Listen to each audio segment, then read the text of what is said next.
बहुत बहुत मुबारक हो बेशरम आर्मी और उनके ड्रिंकर्स 11 को कि उनकी टीम जो है मार मार के फाइनली एशेज में पहला टेस्ट जीत ही गए।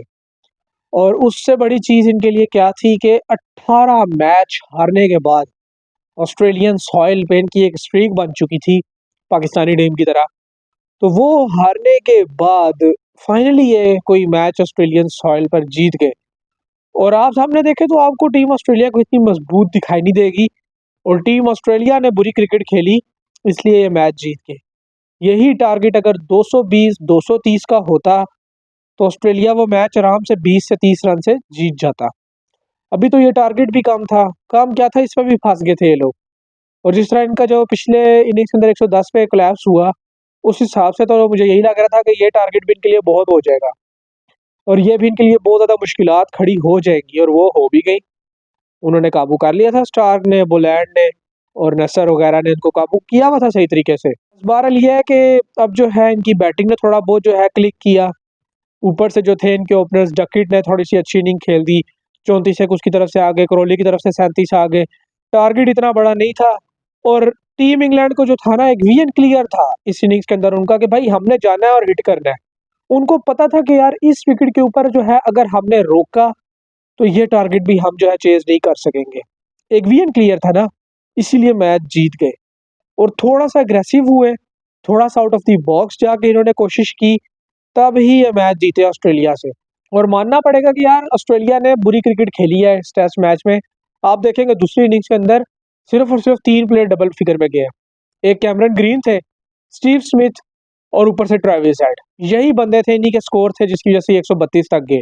कम से कम 160 170 तो करना ही चाहिए था ऑस्ट्रेलिया को, लेकिन उन्होंने नहीं किया। और ऐसी एक्सपेक्टेशन मुझे टीम ऑस्ट्रेलिया से नहीं थी, क्योंकि कल की वीडियो में मैंने ये बात की थी कि टीम ऑस्ट्रेलिया बड़ा टोटल लगाएगा बोर्ड पे, लेकिन बिल्कुल ही इनके जो थे ना, ख्वाजा हो गए और वेदरहेल्ड हो गए, ये तो बिल्कुल ही हाथ पैर छोड़ के बैठे हुए। लविशन आप देख लें, पूरी एशेज में लविशन ने कुछ नहीं किया, बिल्कुल ही ऑफ कलर वो दिखाई दिए। हालांकि इनका मेन बल्लेबाज है लविशन, और वो जिस नंबर पे बैटिंग कर रहा है ना, वो बड़ा इंपॉर्टेंट नंबर होता है। तो वो भी बिल्कुल जो है ऑफ कलर दिखाई दे रहा है। उसकी परफॉर्मेंस इसलिए छुप रही है, उसकी भी और वेदर हेल्ड की भी, कि ये जो है ना टीम ऑस्ट्रेलिया जीत रहा है इसलिए। आज आप देखिए टीम ऑस्ट्रेलिया हारा है तो अब इन पे भी क्वेश्चन होगा कि भाई आप लोगों की परफॉर्मेंस क्यों नहीं आ रही। क्योंकि अगर आप देखें लविशन भी 30 से 40 रन की इनिंग्स खेल जाते, वेदर हेल्ड भी 30 से 40 रन की इनिंग्स खेल जाते, तो ये 60 स्कोर बनता है। अगर 30-30 भी दोनों करते तो ये 60 स्कोर बनता है। यहाँ पर अगर 160 170 होते तो मैं वही कह रहा हूँ कि 220-230 रन का टारगेट होता तो ऑस्ट्रेलिया ये मैच इजीली जीत जाता, और अभी ये 4-0 हो चुका होता। लेकिन ऐसा नहीं हुआ। तो टीम ऑस्ट्रेलिया के बल्लेबाज कहीं ना कहीं स्ट्रगल करते हुए दिखाई दे रहे हैं। कहीं ना कहीं उनके एक से दो बल्लेबाज आगे बड़ी इनिंग्स खेल जाते रहे हैं, तो ये कंसर्निंग पॉइंट ऑस्ट्रेलिया के लिए भी है कि जिस तरह उनकी टीम पहले होती थी ना, स्मिथ भी स्कोर कर रहे हैं, वार्नर भी स्कोर कर रहे हैं, लविशन भी स्कोर कर रहे हैं, तो उनकी एक सारी बैटिंग लाइनअप जो होती थी ना, ऊपर से स्कोर करती हुई आती थी। नीचे एलेक्स कैरी आके क्विक फायरी से 40-50 कर जाते थे और एक तड़का लगा देते थे, और टीम का टोटल जो होता था वो 500 प्लस चला जाता था, 450 प्लस चला जाता था। तो वो चीज़ जो है ना टीम ऑस्ट्रेलिया की तरफ से नहीं दिखाई दे रही। और ये जो मैच टीम इंग्लैंड जीती है, वो किस के सर पे जीती है? बॉलिंग के सर पे। फर्स्ट इनिंग्स में आप देख लें टंग का फाइफर था, इस इनिंग में आप देख लें 4 विकेटें कार्सन ले ली। बॉलर आए ना, करेक्टर थोड़ा सा शो करना पड़ा ना बॉलर्स को। बॉलर्स आए, उन्होंने मैच बना के दिया। बैटिंग ने तो फिर कोई कसर नहीं छोड़ी थी ना। आप देखें कि इन्होंने एक तो ऑर्डर में भी चेंजिंग कर दी, इन्होंने कार्स को ऊपर भेज दिया कि जा भाई तो हिटिंग कर दे। ये चीज़ गलत है। जब आपने बैथल को खिलाया तो भाई फिर उसको जो है आप चांस दो। फिर आपने क्यों जो है एकदम से वो बैटिंग ऑर्डर में चेंजिंग कर दी? नीचे से आप आके देखें, बैथल ने 40 किए हैं। बैथल के 40 निकाल दे तो क्या पता इंग्लैंड मैच हार जाता। बैथल ने स्कोर किया है, उसको उन्होंने सेलेक्ट किया ओली पॉप की जगह, तो उसने प्रूव कर दिया। पिछली इनिंग के अंदर वो ज़रूर नाकाम हुए, लेकिन इस टारगेट के हिसाब से जो बैथल की इनिंग्स थी मेरे नज़दीक वो मैच का टर्निंग पॉइंट साबित हो गया, और इंग्लैंड को फेवर कर गई वो 40 रन की इनिंग्स। अगर वो बैथल ना खेलते तो टीम इंग्लैंड का कबाड़ा फिर से हो गया था। और इनके कैप्टन जो है खास तौर पे बेन स्टोक्स, मुझे समझ नहीं आ रही कि यार उनको क्या हो गया है, वो क्यों नहीं परफॉर्मेंस दे पा रहे। शायद हो सकता है कि वो अपनी फ्रस्ट्रेशन निकाल रहे हो, इसलिए कंफ्यूज हैं। उनकी जो अटेंशन है वो डाइवर्ट हुई हुई है, उनके प्लेयर्स जो हैं वो परफॉर्मेंस नहीं दे रहे। और मुझे यहाँ तक लग रहा है कि उनके जो प्लेयर्स हैं वो शायद उनकी बात भी नहीं मान रहे। या वो जो प्लान अपनी टीम को देते हैं उनकी टीम शायद वो प्लान जो है उसको एग्जीक्यूट नहीं कर पा रही है, उस पर अमल नहीं कर रही। इसलिए भी मुझे बेन स्टोक्स जो है वो काफ़ी ज़्यादा फ्रस्ट्रेटेड दिखाई दे रहे हैं, जिसकी वजह से उनकी अपनी परफॉर्मेंस के ऊपर भी काफ़ी ज़्यादा अफेक्ट हो रहा है और वो खुद भी उस तरह परफॉर्मेंस नहीं दे पा रहे। और अभी आप सोच लें यहाँ पर कि अगर बेन स्टोक्स यहाँ पे रिटायरमेंट ले लें इस एशेज़ के बाद, तो फिर इंग्लैंड टीम का फ्यूचर क्या होगा? फिर इंग्लैंड की टीम में क्या कोई ऐसा बंदा है कैपेबल जो टीम इंग्लैंड को लीड कर सके जिस तरह बेन स्टोक्स करते हैं या करते आ रहे हैं?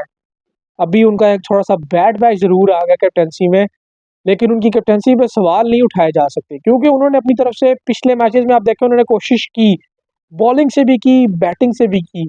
लेकिन at the end of the day यार वो भी ह्यूमन बीइंग है, जब वो उस तरह के उनको रिजल्ट्स नहीं मिलते जिस तरह की उनको एक्सपेक्टेशंस होती हैं, तो फिर वो भी फ्रस्ट्रेट हो जाते हैं। और ना सिर्फ वो फ्रस्ट्रेट होते हैं बल्कि उनकी अपनी परफॉर्मेंस भी अफेक्ट कर जाती है जिस तरह बेन स्टोक्स की हो रही है।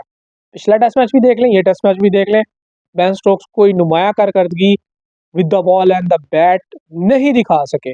बेन स्टोक्स को ये मैच फिनिश करना चाहिए था और वो भी चलते बने, और मिचेल स्टार्क उनको आउट पे आउट करी जा रहे हैं और ये समझ नहीं आ रही कि क्या कर्ज बन चुका है कि मिचेल स्टार्क आते हैं तो बेन स्टोक्स चले जाते हैं। तो वो भी उनके साथ काफ़ी ज़्यादा पार्ट लगा रहे हैं मिचेल स्टार्क भी। ऑस्ट्रेलिया ने काफ़ी अच्छी फाइट शो की, इतने इजीली जो था वो मैच नहीं विन करने दिया टीम इंग्लैंड को। और टीम इंग्लैंड के लिए जो है मैं वही बार बार बात कर रहा हूँ कि उनके लिए सोचने वाली बात ये कि जो वो इतनी बड़ी बैटिंग लाइनअप लेकर आए और जिसकी इतनी उन्होंने हाइप क्रिएट की, वो अब कहाँ पर है हाइप, और वो उनकी बैटिंग कहाँ पर है, कब क्लिक करेगी?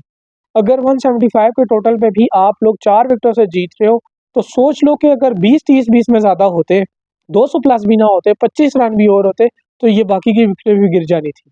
इतनी भी तप्पड़ नहीं बची टीम इंग्लैंड में कि वो ये टारगेट भी इजीली चेज़ कर सकें। ये सेम एज़ इट इज़ आप आज का मैच देखें, आपको पहले टेस्ट वाली पर्थ वाला जो टेस्ट है ना, उसकी हाइलाइट्स नज़र आएँगी इसमें।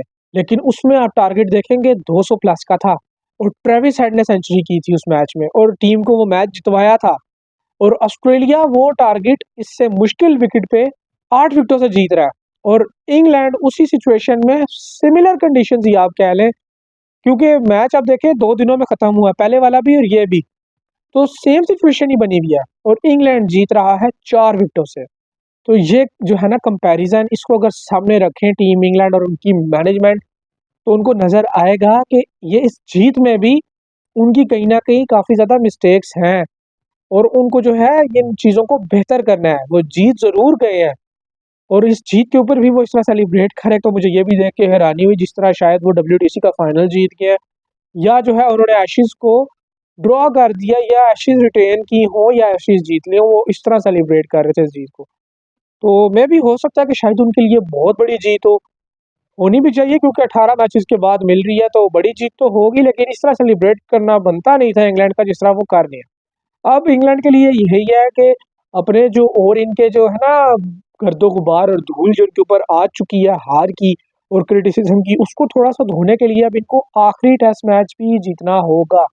और टीम ऑस्ट्रेलिया के लिए क्या है कि टीम ऑस्ट्रेलिया ने इस मैच के अंदर ये भी किया कि थोड़ा सा ईजी भी लिया, चेंजिंग्स भी की और अपने कैप्टन को भी उन्होंने जो है बिठाया, नेथन लायन को भी बिठाया, तो एकदम से जो उन्होंने अपनी सीनियरिटी को साइड पे किया ना, उसका खमियाजा भी थोड़ा-सा टीम ऑस्ट्रेलिया ने भुगता है, वरना टीम ऑस्ट्रेलिया 5-0 भी कर सकता था। तो मेरे नज़दीक यार अब जो है कोई डेड रबर नहीं है। मिचेल स्टार्क ने भी यही बात की थी और मैंने भी यही बात बोली, सीरीज़ में आपके कोई भी अब जो मैचेज़ हैं वो डेड रबर नहीं कहलाते क्योंकि अब डब्ल्यूटीसी के पॉइंट्स उनके ऊपर होते हैं। तो टीम ऑस्ट्रेलिया ने ये पॉइंट्स लूज़ किए जो उनके पास अच्छा मौका था लेने का और फाइनल में अपनी जगह पक्की करने का और अपनी परसेंटेज को जो था ना वो भी बेहतर करने का।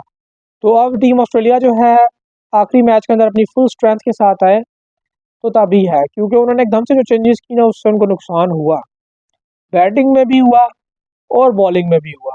तो अब जो चीज़ें हैं वो टीम ऑस्ट्रेलिया वापस उसी बेसिक्स पे जाए, अपने वही प्लेयर्स जो हैं दोबारा लेकर आए, उनको चांस दे और जो है टीम इंग्लैंड को हराए और पॉइंट्स ग्रैब करे।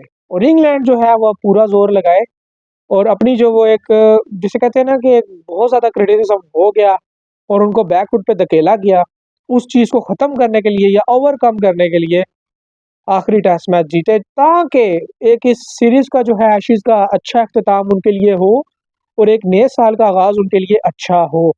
और एक वो अच्छा जेस्चर लेकर जाए इस एशेज से कि भाई उन्होंने ऑस्ट्रेलिया को 5 में से 2 टेस्ट उन्हीं के होम कंडीशंस में हराए हैं। तो जब नेक्स्ट एशेज होंगी तो उसमें टीम इंग्लैंड के पास कुछ ना कुछ ज़रूर होगा कि भाई हम भी 2 टेस्ट जीते हैं। बेशक एशेज आ रहे हैं, लेकिन एटलीस्ट 2 टेस्ट जीत के हमने इसको 60-40 पे ख़त्म किया है। तो ये एक पॉजिटिव जाएगा टीम इंग्लैंड के साथ, अगर वो 5वां टेस्ट मैच जीतते हैं। बहरहाल अब जैसे ही इन दोनों टीमों के दरमियान 5वां टेस्ट मैच होगा एशेज का, उसमें भी इसी तरह आप लोगों के साथ बातचीत जारी रखेंगे।